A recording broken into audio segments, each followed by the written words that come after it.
अयोध्या में भव्य राम मंदिर निर्माण हो चुका है। भगवान गर्भगृह में पधार चुके हैं और कई सारी पद्धतियां बदली भी गई हैं। कौन कौन सी ऐसी पूजा पद्धति है जो पहले से थोड़ी अलग हो गई है, इस पर बात करने के लिए दुर्गा प्रसाद जी हमारे साथ हैं।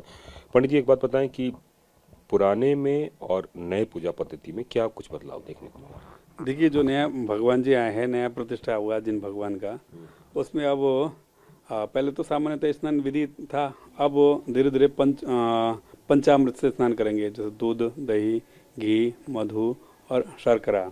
उसके बाद शुद्धोदक स्नान, गंधोदक स्नान, तो कई प्रकार के स्नान रहेंगे। और पूजा पद्धति धीरे धीरे षोडशोपचार से जो है करना शुरू करेंगे।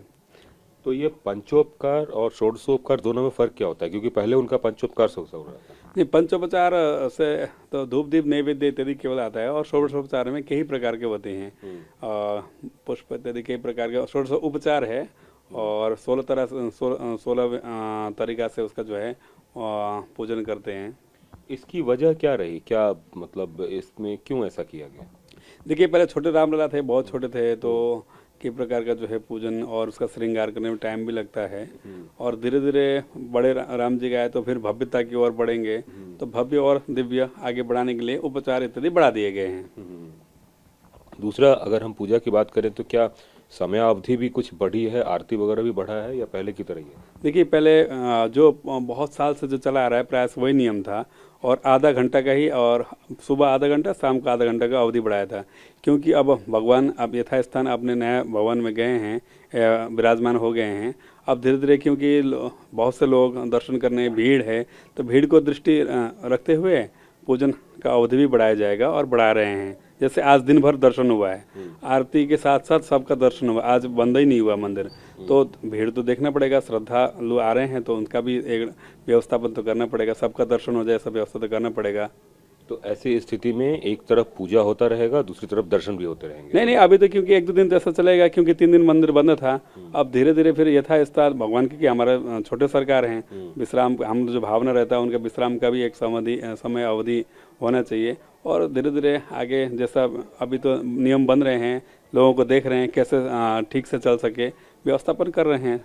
तो पहले ये होता था कि मान लीजिए भगवान की कोई पूजा अर्चना हो रही है तो उस वक्त पट बंद कर दिया जाता था। ये भगवान जी का जब हम श्रृंगार करते हैं, स्नान इत्यादि करते हैं, तो सामान्यतः के नंगा मूर्ति जो देखने का जो है, जिसको है, वो केवल पुजारी को ही है और लोगों का नहीं है। इसलिए हर मंदिर में जब भगवान जी के स्नान इत्यादि होता है, अगर कैमरा भी लगा तो कैमरा बंद कर दिया जाता है।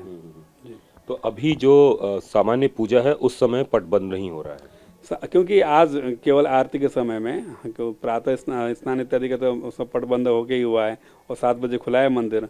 उसके बाद जो दोपहर को हम मध्याह्न जो आरती करते हैं, वो आरती सबके सामने खुला होकर किया है।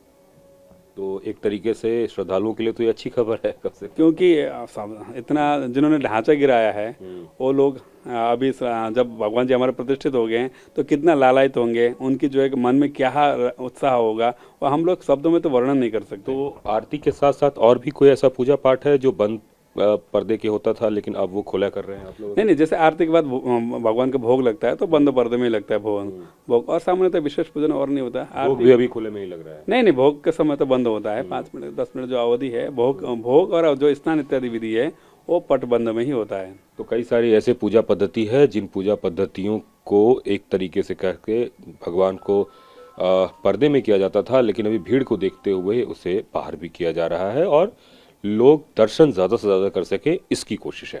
कैमरामैन निरंजन के साथ कुमार कुंदन, TV9।